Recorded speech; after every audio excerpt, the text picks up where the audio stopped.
Bonjour à tous et bienvenue dans le Luberon qui est chaud comme toute la France. Donc on va profiter de la fraîcheur de la maison pour faire un atelier et d'essayer de partager à vous comment on fait la différence entre un OS surpasse et un OS surpasse 2. Parce que il n'y a rien de marqué en ce qui concerne ces différences de génération des moteurs 4 temps de chez OS. Je vais commencer avec la chose la plus grave que j'avais déjà signalée dans une autre vidéo que j'avais fait. La vidéo, je vais la mettre dans les commentaires en bas. Il s'appelle OS FS52 S2, ça veut dire surpasse 2, un souci de fabrication ou conception. Et il s'agit du fait que j'avais trouvé que pour le surpasse 2, le fabricant OS il a choisi de mettre le roulement arrière principal avec les deux facettes jointes montées. Donc il a mis des roulements étanches. Maintenant, je vais vous montrer exactement que mon signalement a été réel et très important. Et si vous avez un surpasse 2, je vous conseille fortement de changer le roulement principal, le deuxième roulement. Et voilà. Ça, c'est le roulement DS2. Il avait les deux côtés étanches. En plus, ça, c'est côté vibroquin cylindre. Regardez ce qui se passe avec un moteur qui a extrêmement, il a très peu fonctionné. On trouve sur le cylindre toujours les traces de fabrication. Donc il a même pas fini ou c'était fin de rodage et c'est tout. Voilà. Je sais pas si vous allez le voir. Je vais essayer comme ça. Regardez. Ça sont les traces de fabrication.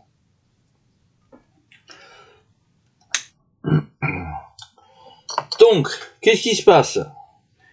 Le joint ne résiste pas d'abord à la température intérieure. Elle commence à vieillir très vite, donc pas loin dans le fonctionnement. Et vous allez vous trouver dans l'intérieur de votre moteur des morceaux de carbonisés qui vont pas faire du bien.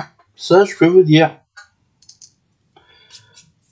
Voilà la différence entre le roulement arrière qui est complètement sec et tout est cramé dedans. Évidemment qu'il va prendre de jeu très vite. Le roulement avant qui était sans joint ici, qui a reçu un peu de lubrification et qui est très bien. Et voilà le roulement d'un surpasse 1. C'est un roulement qui a fonctionné pas mal. Il a bien fonctionné. Il a le même jeu avec le roulement de surpasse 2 qui n'a pas fonctionné beaucoup. Et on voit bien qu'il a été bien huilé. Il n'y a pas des dépôts de carbone. Voilà. Donc, ça c'est clair. Je me suis pas trompé. Et ça vient de là, parce que en surpasse, il fait passer l'huile à travers le roulement. OS, il a pensé que s'il fait un trou, l'huile, il va passer de là, Parfois, il passe. Sur le S2, sur le 52, il passait pas. Mais ici, même s'il passe, le roulement, il reste pas lubrifié. Et il va se cramer. Donc, soit dit, faites attention, changez-le. Poubelle. Maintenant, la deuxième chose la plus importante, la aussi importante, c'est le choix de carbu. Ils ont bien changé la génération de carbu. Ça, c'est un CTN ou je pense que c'est un 7, mais il n'y a pas de marquage au-dessus. Il est tout droit. La pipe d'admission, elle est tout droite. Avec deux pointous. Le pointou principal et le pointou de ralenti. À l'intérieur, il y a un petit cylindre. Le pointou, il rentre ou il sort dans le cylindre. Et comme ça, on règle les deux, sont les deux réglages les plus importants du carbo. Le Surpass 2, il a reçu un 60P, aussi avec deux pointous, mais les deux pointous sont du même côté. On a le pointou principal là, avec l'arrivée de carburant, et le pointou de ralenti qui est de ce côté aussi. Qu'est-ce qu'il fait? En effet, le tube qui était fixe là, il est sur le boisseau, et avec le pointou de ralenti, on règle aussi le flux de carburant. On y va bas, et le carburant est là ici, il est réglé par le pointou principal, et après, il passe, et c'est le pointou de ralenti secondaire qui fait le réglage. On voit bien la différence. Le Surpass normal, il est tout droit. Le Surpass 2, il est coudé. Et en même temps, même si le diamètre d'entrée c'est le même, faites gaffe, les tubes sont pas compatibles. Le diamètre, il est vraiment différent. Voilà. Le Surpass 1, il a le tube d'admission à 10 et le Surpass 2 à 11,2. Donc les joints toriques sont pas les mêmes. On pourra jamais, voilà, mettre ça. Donc en effet, on peut pas mettre un carbu de Surpass 1 sur un Surpass 2 et à l'envers. Pareil. On va analyser maintenant les choses aussi, les différences. Après, on va discuter des choses. Une autre différence entre les deux que j'ai remarqué sont les pistons. On voit bien le piston là, il a été conçu pour avoir le moindre masse, et le Surpass 2, il n'a pas. Il y a une belle différence de poids. Ok. Le Surpass normal, 21 grammes. Le Surpass 2, 22. Il y a 1 gramme de différence.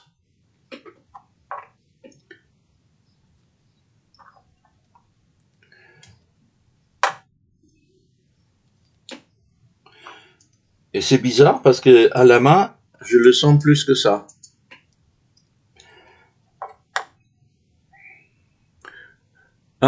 Ou peut-être 2 grammes, je sais pas. Il a quand même une pas très forte précision. Bah, ça veut dire quoi? Ça veut dire que le piston plus lourd, ça va générer plus de vibrations. Beaucoup plus ou pas, je sais pas. J'ai pas encore roulé un à côté de l'autre pour mesurer exactement quelle sera la différence entre ces deux. Pour le reste, tout est identique. Diamètre des pistons 27-64, 62, surpasse 2, 27-63, 61, surpasse. La bielle, la longueur totale aussi pareil, 53-40, 53-33, donc 3 centièmes, rien de différence. Donc ça, c'est une autre différence. Carbu, on les a vus. On va regarder les culasses. Ici, il n'y a que les couvercles des soupapes qui sont différentes au niveau des culasses.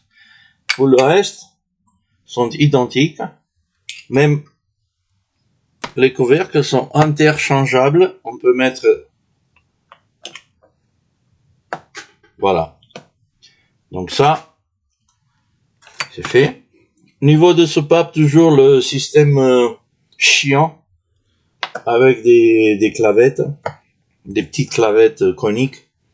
Ouf. Chaque fois, ça me fait bien amuser. La chambre de combustion, ça me semble pareil. Même épaisseur. Même si j'ai l'impression que le joint de culasse, il est un petit peu plus épais au niveau de surpasse 2. Baisser un petit peu le point de la pression de compression. Ça veut dire que la différence entre les deux, c'est que sur surpasse 2, on pourra utiliser plus de nitro que le surpasse 1. Je pense que le surpasse normal, il fonctionne très bien avec 0 ou 5% nitro. Bah, le surpasse 2 va fonctionner correctement et très bien dans les paramètres avec un 15 ou 10 nitrométhane. Les soupapes sont identiques. La taille, elle est la même. Donc, tout est correct. Et si on tient compte de carburant, on peut vraiment interchanger les culasses.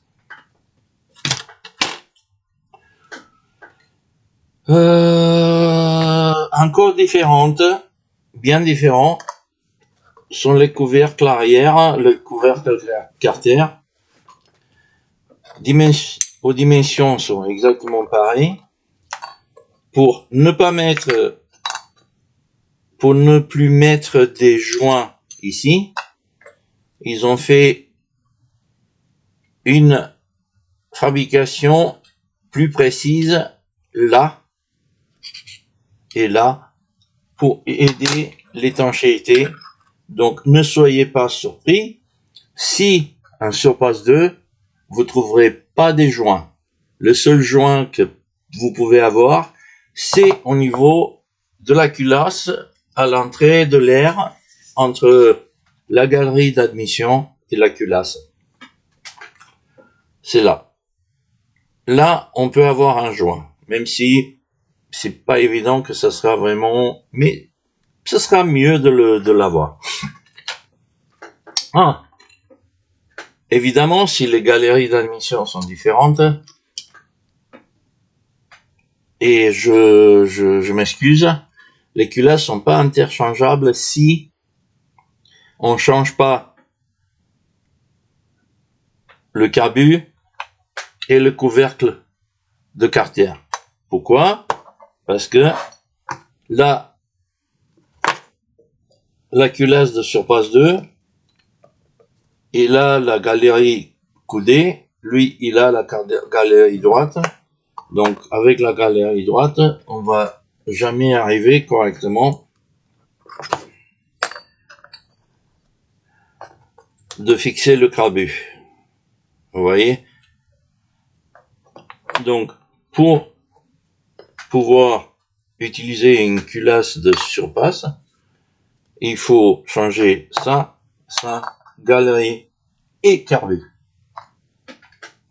Donc, lui, il est là. Lui, il est là aussi. Bon, ici, il y a eu un souci. C'est pour ça qu'il a très peu fonctionné. Il y a eu un crash. Mal fonctionné, un mal réglage ou pas le bon carburant. C'est pour ça que... Et ici, on va essayer une réparation avec un époxy métal.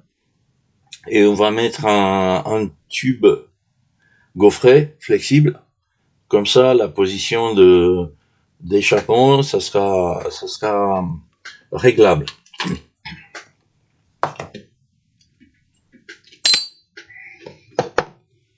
Pour le reste, donc les vilebrequins, ils sont pareils.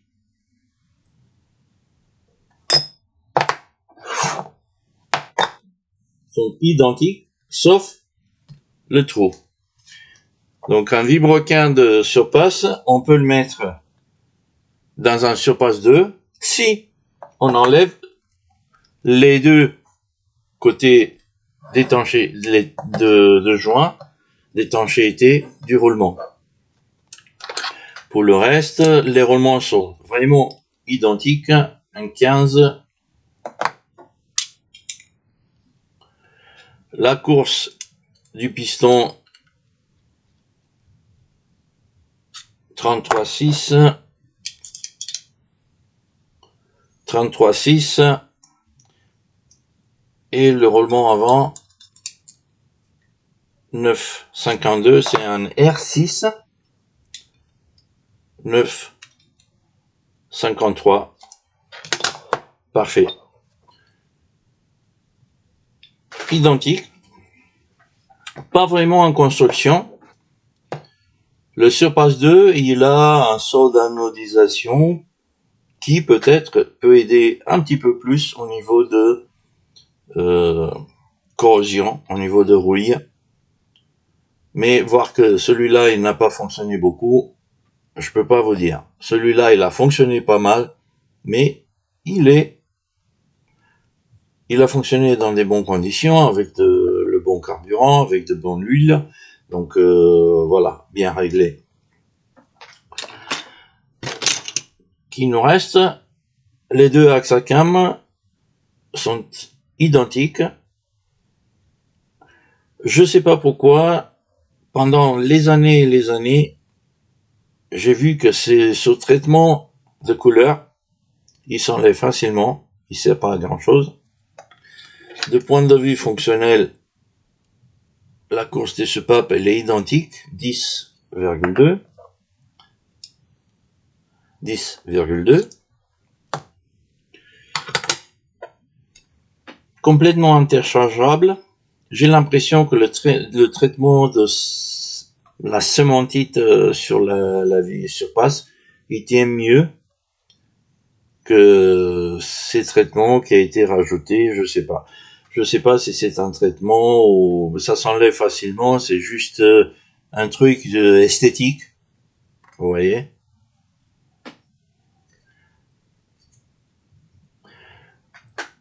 Pour le faire joli, mais point de vue fonctionnel, ça sert à rien.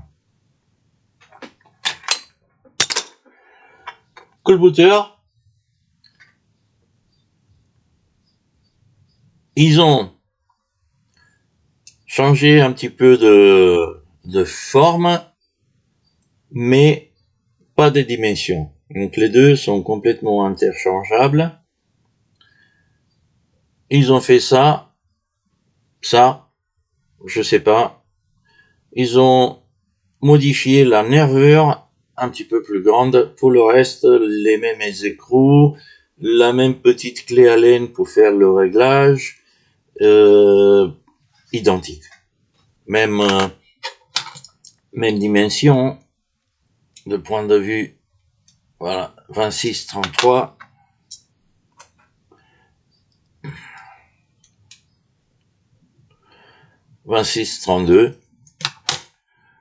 Donc, parfaitement interchangeable.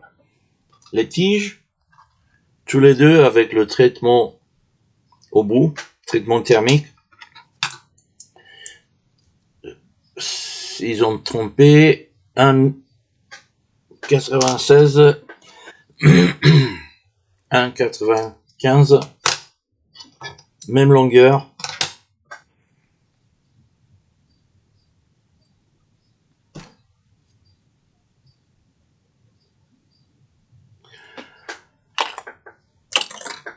Interchangeable. Les poussoirs, pareil. 13 avec 5,96. Le surpasse 2, 13 avec 5,97, 16. Identique. Les pistons, identiques. Ce qui est important, c'est là, est-ce que ils ont modifié la distance? 1,57, pardon, surpasse.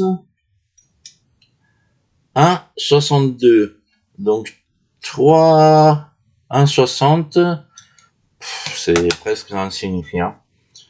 Donc c'est vraiment le joint de culasse qui était un petit peu plus épais sur page 2, c'est pour le carburant. Le reste, identique.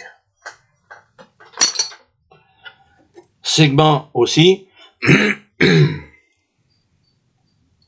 1,08, 1,07. Très important. On va les mettre là pour ne pas les perdre. J'ai mesuré déjà le jour du segment.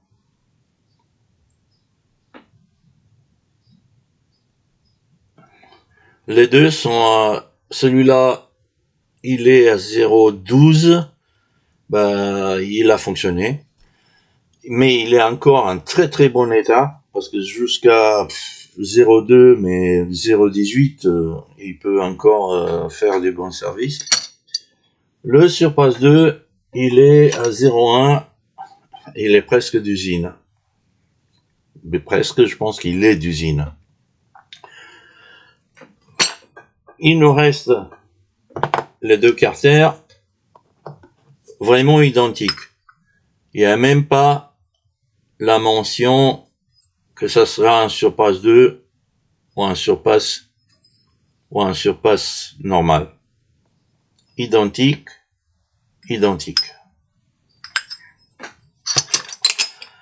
La dernière différence, on l'a discuté déjà, on va les mettre là, et ça va conclure notre vidéo. J'espère que ça vous aidera. N'oubliez pas, s'il vous plaît, de like and subscribe, un petit pouce et abonnement, si ça vous fait plaisir de apprendre un petit peu de nos moteurs RC. Merci beaucoup pour votre attention et à la prochaine.